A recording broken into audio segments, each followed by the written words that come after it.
매일 성경 본문을 따라서 묵상할 때 스가랴서가 이미 끝났는데요.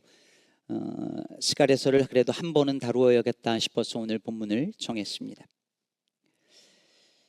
스가랴서를 묵상하면서 저는 이미 한참 전에 보았던 한국의 미생이라는 드라마가 다시 생각났습니다. 언젠가도 한번 말씀드렸던 것 같은데 이 드라마 보신 분들 많이 있으실 겁니다.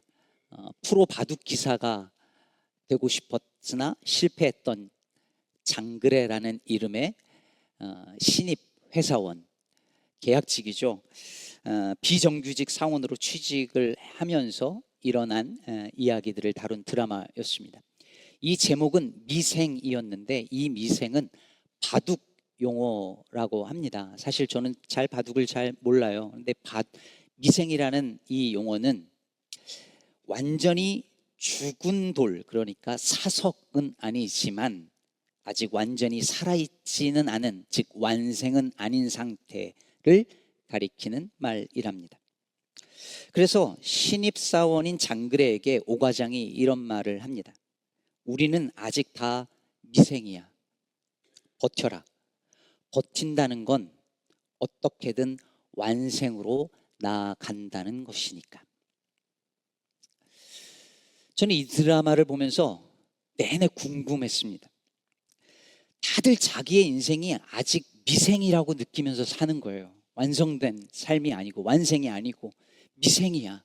그런데 그러면서 어떻게든 버티고 어떻게든 몸부림치면서 열심히 살면 저 완생의 삶으로 나아갈 수 있다고 믿으면서 그렇게 힘들게 사는데 이들이 생각하는 완생은 어떤 것일까? 어떻게 해야 완생이 되는 걸까? 승진하면, 성공하면 그럼 완생이 되는 것일까? 이들이 아직 나는 미생이야, 완생으로 나아가는 거야 라고 생각할 때 그들이 생각하는 완생은 뭘까 궁금했습니다. 여러분은 어떠신가요? 지금 여러분의 삶은 그만큼 살았는데 아직 미생이라고 느끼시나요? 아니면 이쯤 살았으니 완생에 좀 가까워진 것 같다 싶으신가요? 아까 이른비 예배에 머리 희끗한 어르신들도 다 미생이시라고 하는 것 같더라고요. 스가랴서를 읽다가 미생이라는 드라마를 떠올린 이유는 스가랴서의 핵심 주제 중에 하나가 미완성의 성전이기 때문입니다. 정확하게 말하면 짓다가 만 성전이죠. 그래서 우리는 이 스가랴서 말씀을 읽으면서 이런 질문을 던지게 되는 겁니다. 혹시 나는 짓다가 만 성전 아닐까? 내 인생은, 내 꿈은, 우리 교회는, 우리 공동체는 혹시 짓다가만 성전 아닐까? 이런 질문을 던지게 되죠. 그러면서 어떻게 하면 이 미완의 성전 건축을 완성할 수 있을 것인가? 또 질문합니다. 본문 속으로 들어가 보겠습니다. 스가랴서 1장 1절에 보면 하나님의 말씀이 스가랴 선지자에게 임하는데 언제 임했다고 말합니까?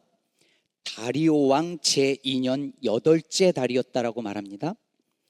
여러분 이때가 언제냐면 유대 백성들이 바벨론으로 포로로 끌려갔다가 70년 포로 생활을 마치고 페르시아 시대로 바뀔 때에 돌아와서 약 18년쯤 지났을 때입니다. 그러니까 이제 포로 귀환해서 돌아온 백성들이에요. 이들이 돌아와서 자기의 고향으로 예루살렘으로 돌아와서 뭘 했을까요? 돌아와서 약 2년이 지난 무렵부터 이들이 시작한 일은 성전 재건이었습니다.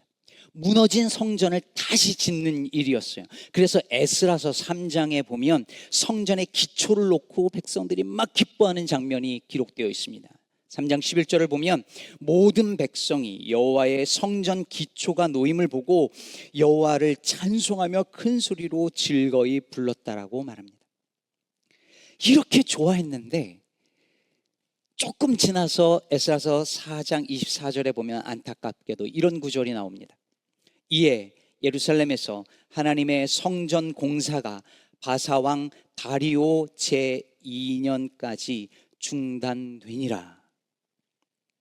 성전 기초를 놓고 건축이 중단된 거예요.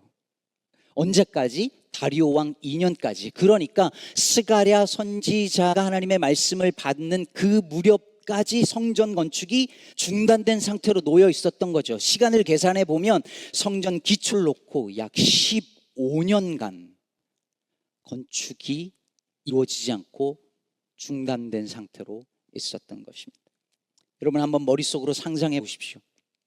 성전의 기초를 놓을 때 그 포로로 끌려가기 전에 성전, 그 무너진 성전이 있었는데 다시 성전 기초를 놓을 때 얼마나 좋았을까요?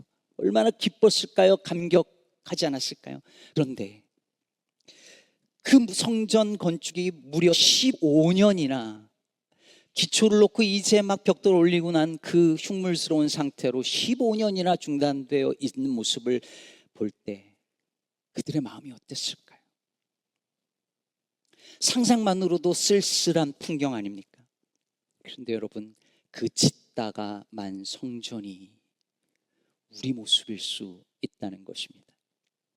뜨겁게 시작한 신앙이 더 이상 성장하지 않는 상태로 멈춰서 있다면, 1년 전, 아니 10년, 20년 전 신앙에서 한 걸음도 성숙하지 못한 채 그 자리에 멈춰서 있다면, 성전의 기초만 쌓고 중단된 것처럼 언제나 신앙의 초보 상태에서 계속 머물러서 한 걸음도 나아가지 못하는 상태로 이만큼의 시간이 흘러왔다면, 그것은 바로 그야말로 짓다가 만 성전의 모습일 것입니다. 교회도 마찬가지입니다.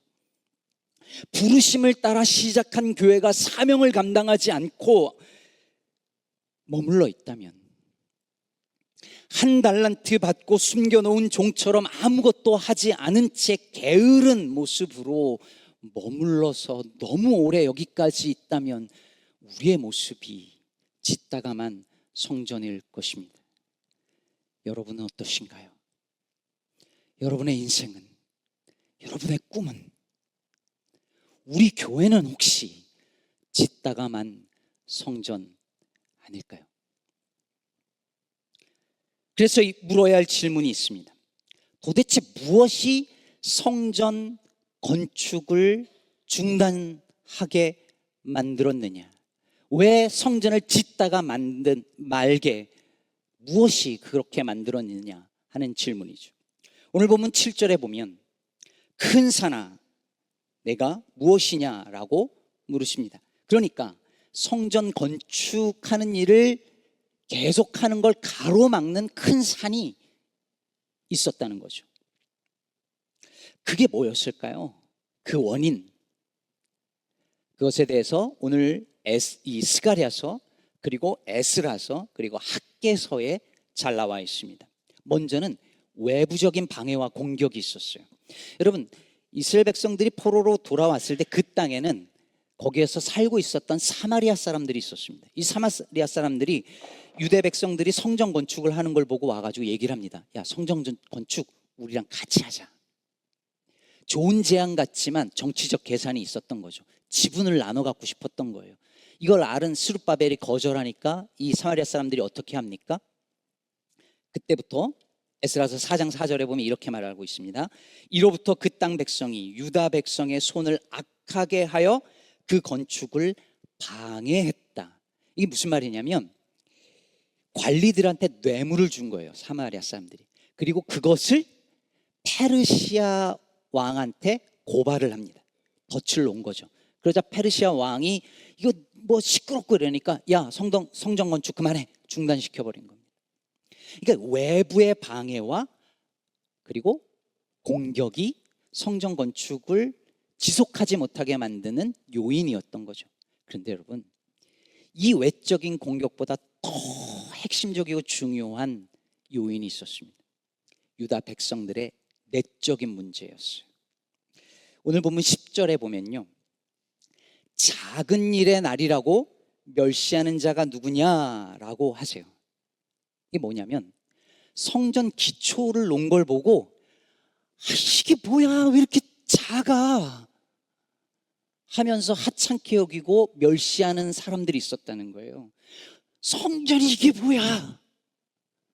누구였을까요? 포로로 끌려가기 전에 솔로몬 성전의 그 크고 화려한 것을 보았던 나이 든 세대 사람들이었습니다. 그 사람들 눈에는 이게 너무 초라한 거예요. 과거의 영광스러운 저 성전의 모습이 어디로 갔어? 흔히 듣는 얘기긴 하지만 얼마 전에 담임 목사님을 내보내려고 하는 교회 얘기를 들었어요. 이유가 뭐냐면 교회 부흥을 못 시켰기 때문이랍니다. 흔히 있는 일이에요. 담임 목사 목숨이 그렇습니다. 근데 뭐라고 이유를 대냐면 원로 목사님은 했는데 왜 당신은 못하냐는 거예요. 과거에 머물러 있는 거죠. 과거의 기준으로 지금을 판단하는 그 세대들이 성전을 비교하면서 이게 뭐냐 라고 불평하고 멸시하면서 분열을 일으킨 거죠. 그런가 하면 젊은 세대들은 다른 이유가 있었어요. 오늘 본문에 나오지 않지만 학개서 1장 4절에 보면 하나님께서 이렇게 말씀하십니다. 이 성전이 황폐하였거늘 너희가 이때에 판벽한 집에 거주하는 것이 옳으냐. 판벽한 집은 넓고 화려한 집을 말해요. 그러니까 이게 뭐냐면 하나님의 성전은 아직 다 짓지도 못했는데 이 젊은 세대들은 자기 집은 다 크고 화려하게 다 잘 지은 거예요. 어른 세대들은 과거의 영광을 그리워하면서 이게 뭐야 하면서 자신들의 허영심을 채우려고 했고, 젊은 세대들은 하나님의 집보다 자기 집 세우는 일을 우선시했던 거예요. 그때나 요즘이나 비슷하지 않아요? 결국 크신 하나님의 임재보다 눈에 보이는 성전의 크기를 중요시 여겼던 어른 세대의 허영심과 하나님의 일보다 자신의 집과 자신의 사업을 더 중요하게 여겼던 젊은 세대들의 이기심으로 성전은 무려 15년간 중단되어져 있었습니다. 그 쓸쓸하고 흉물스러운 모습으로 짓담한 성전의 모습으로 머물러 있는 그 모습을 보는 사람들의 마음은 어땠고 하나님의 마음은 어떠셨을까요? 사실 여러분, 모든 미완이 다 못나거나 아름답지 않은 건 아닙니다. 사실 오히려 미완의 작품이 더 가치 있고 더 사랑받는 경우도 많아요. 여러분, 슈베르트 교향곡 8번은 미완성의 교향곡이잖아요. 근데 모든 사람들이 사랑하잖아요. 다빈치의 모나리자 미완성의 작품이잖아요. 근데 그 작품을 보면서 작품성이 없다라고 말하는 사람 아무도 없죠. 미완인데 가치가 있어요. 아니, 미완이어서 오히려 더 소중하게 여겨지는지도 모릅니다. 여러분, 인생도 그렇습니다. 여러분, 모세를 보세요. 모세는 이스라엘 백성들을 이끌고 출애굽해서 광야를 지나서 가나안 땅으로 들어가게 한 인물인데 정작 자신은 못 들어가요. 모세는 미완의 삶으로 끝났어요. 완성하지 못했어요. 모세만 그렇습니까? 히브리서 11장 13절을 보세요.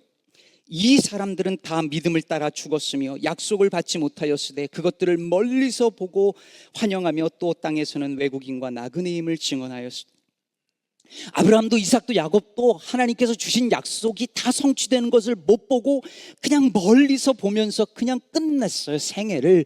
비완의 삶이었어요. 사도 바울은 어떤가요? 사도 바울은 거의 다 죽어가는 시점에서 뭐라고 그랬는지 기억하십니까? 아직 내가 다 이루었다함이 아니요, 여전히 표대를 향하여 달려간다고 말하면서 사도 바울의 인생은 거기서 끝나요. 완성시키지 못한 상태에서 미완의 삶으로 끝났어요. 성경의 인물들이 다 그랬어요. 그런데 여러분 보십시오. 전부 다 미완으로 끝낸 인생들인데 우리는 그것이 하나님의 완성작이었다는 사실을 믿습니다. 비록 부족하고 초라해 보이지만 그들은 주님의 약속을 믿기에 미완의 인생으로 끝나는 것을 받아들였고 남은 삶의 완성을 하나님께 기꺼이 내어 맡기면서 살아갔던 아름다운 미생들이었습니다. 우리 곁에도 우리 안에도 이런 아름다운 미생들이 있다는 사실을 저는 압니다. 봅니다. 꿈을 다 이루지 못했는데 젊은 날의 꿈과 목표가 채 이루지 못한 채 꺾여버렸는데 이만큼 살고 싶었는데 한참 못 미치는 삶을 산 것이 너무 초라해 보이고 억울한데 한스러운데 그럼에도 불구하고 하나님 은혜를 믿고 걸어가는 그 인생들이 하나님 보시기에 얼마나 귀할까 저는 그렇게 믿습니다. 지난 주말에 딸아이 대학 기숙사 이사시켜 주느라 뉴욕에 다녀왔습니다. 짧은 일정이었어요. 가는데 이틀, 오는데 이틀, 거기서 머무는 이틀, 뭐 이삿짐 거의 정리해주고 뭐 침대 정리해주고 시간 다 보내고. 근데 제가 그쪽에 살았기 때문에 만날 사람들이 너무 많은데 누구를 짧은 시간에 만날까 하다가 요양원에 혼자 계시는 우리 장로님 한 분을 뵈러 갔습니다. 원래 자식들이 없고 남편 장로님도 작년에 돌아가시고 혼자 계시는 할머니 장로님이신데 연세가 이제 92세이십니다. 교회 하필이면 교회와 먼 요양원에 가셔서 교인들도 잘 찾아오지 못할 것 같아서 시간 내어 주일 아침에 찾아갔습니다. 말씀도 안 드리고 갔더니 깜짝 놀라시면서 너무너무 반가워하시는 거예요. 주일 아침이라 가서 찬송을 힘차게 불러드리고 기도해 드렸습니다. 장로님이 제 손을 꼭 잡고 놓지 않으시면서 계속 우시면서 그래요. 나 같은 게 뭐라고 여기까지 왔냐고 계속 나 같은 게 뭐라고 그러세요. 그러면서 제가 힘들지 않으시냐고 외롭지 않으시냐고 여쭤봤더니 그런 건 다 괜찮은데 가장 힘든 게 뭐냐면 이제 살 이유가 정말 없는데 왜 날 안 데려가시는지 모르겠다고 그러세요. 자꾸 그러세요. 그래서 장로님 무슨 말씀이시냐고 살아계시니 저도 이렇게 만나는 거 아니냐고 이렇게 말씀을 드렸어요. 그리고 이제 기도해드리고 이제 방을 나서는데 복도에 그 요양원 돌보시는 분들이 계시잖아요. 그 간호사 한 분이 계셔가지고 제 장로님 손을 잡고 가서 우리 장로님 잘 부탁드립니다 인사드렸더니 그분이 그러세요. 아휴, 저 장로님만 같으면 제가 힘이 하나도 안 들어요. 오히려 저를 위로해 주세요. 그래요. 살 이유가 없는데 왜 날 안 데려가시는지 모르겠다고 하셨는데 사실은 그곳에서 누군가에게 위로가 되고 있었던 거죠. 사랑하는 여러분, 모든 삶에는요 이유가 있고 가치가 있어요. 때로 부족해 보이고 못나 보이고 미완인 것 같고 엉망인 것 같고 초라해 보이는 인생이라도 하나님 보시기엔 다 귀해요. 완생만 아름다운 게 아니라 미생도 아름다워요. 집다만 건축물 같다고 우리가 느낀다 할지라도 실패한 인생 아니에요. 하나님은 얼마나 완벽하게 잘 살아왔는가를 보고 품으시거나 내치시는 분 아니세요. 있는 모습 그대로 정직하게 나오는 이들을 받으시고 사랑하시는 분이신 줄로 믿습니다. 그런데 여러분, 오늘 본문에 나오는 이 짓다만 성전은 그런 게 아니었습니다. 그것은 아름다운 미완이 아니라 부끄러운 미완이었습니다. 이들은 정말 최선을 다해서 믿음으로 순종하며 성전을 짓다가 능력이 없어서 힘이 없어서 도저히 짓지 못한 상태에서 머문 게 아니었어요. 만약에 그랬더라면 하나님이 보시면서 왜 이걸 완성 못 시키냐고, 왜 이거밖에 못하느냐고 다그치시는 것이 아니라, 비록 짓지 못한 성전이라 할지라도 하나님 거기 임재하시고 그 예배를 받으셨을 것이라고 저는 믿습니다. 그러나 그들은 그런 게 아니었습니다. 크신 하나님보다 성전의 크기를 더 우선시 여기는 그들의 허영심 때문에, 하나님의 일보다 자신의 일을 우선시 여기는 그들의 이기심 때문에 성전이 멈춰서 섰던 것입니다.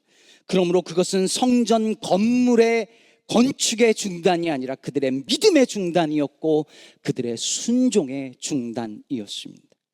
스가랴 선지자는 바로 그 중단된 믿음을 이어가라고, 그 중단된 순종을 완성해 가라고 촉구하고 있는 것입니다. 사도 바울이 이미 구원받았다고 여기는 사람들을 향하여서 두렵고 떨림으로 너희 구원을 이루라라고 말한 것과 같습니다. 오늘 본문 1장 3절에서 하나님께서 그들에게 돌아오라 하세요. 여러분, 이미 돌아왔잖아요, 포로에서. 근데 그들에게 돌아오라는 말이 무슨 말이에요?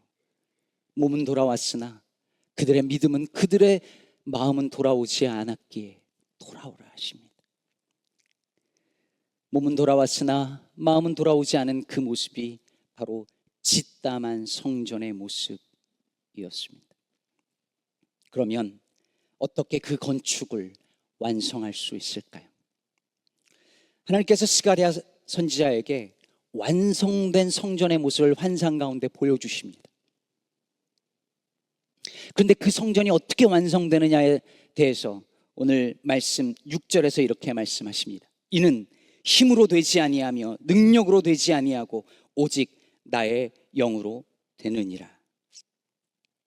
이 성전의 재건은 사람의 힘이나 정치력이나 경제력으로 되는 것이 아니라 오직 하나님의 영으로, 성령으로 되는 것이라 말씀하십니다.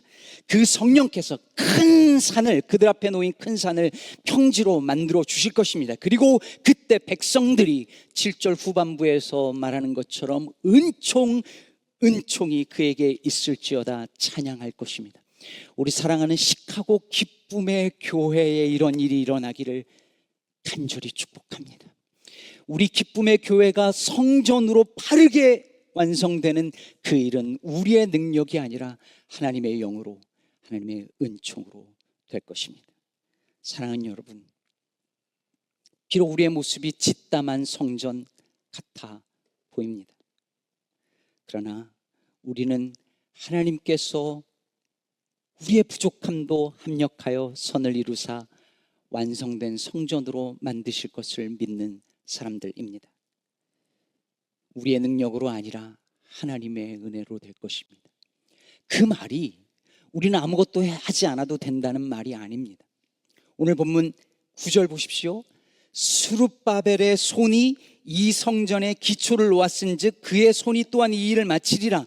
즉 하나님의 영이 스룹바벨, 이 건축을 시작한 그의 손을 통하여서 마침내 이루실 거라는 거예요. 하나님은 언제나 그 은혜에 믿음으로 반응하는 사람을 통하여 일하시기 때문입니다. 이 일에 하나님께서 저와 여러분을 부르십니다. 짓다가만 성전을 다시 지으라고 하십니다. 10년, 20년이 지나도 제자리 걸음인 믿음에서 이제 그만 한 걸음 내디디라고 부르십니다. 큰 거 아니어도 좋습니다.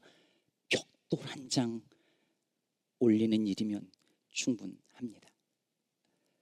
말씀을 맺으려고 하는데요, 팀 켈러 목사님이 쓴 일과 영성이라는 책에 보면 반지의 제왕으로 유명한 돌킨이 쓴 단편 소설 이야기가 하나 나옵니다. 니글의 이파리라는 단편 소설인데요, 돌킨이 반지의 제왕을 쓰다가 벽에 부딪혀서 낙심하고 있을 동안에 쓴 짧은 소설입니다.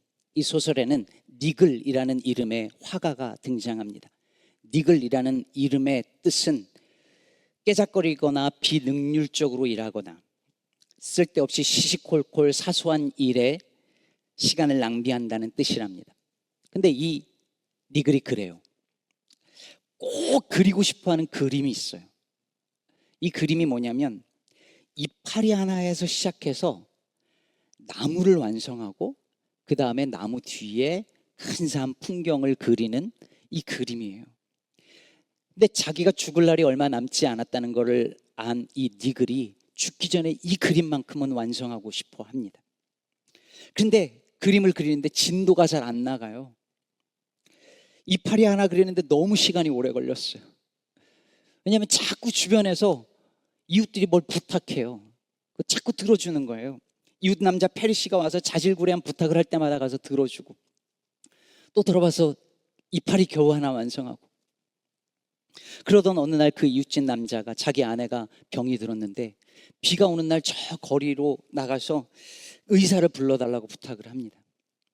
니글은 이 부탁을 들어주다가 독감에 걸리고 그림을 끝내지 못한 채 죽음의 사자가 찾아옵니다. 그때 니글이 소리질러 엉엉 울며 그래요. 아직 완성하지 못했단 말이에요.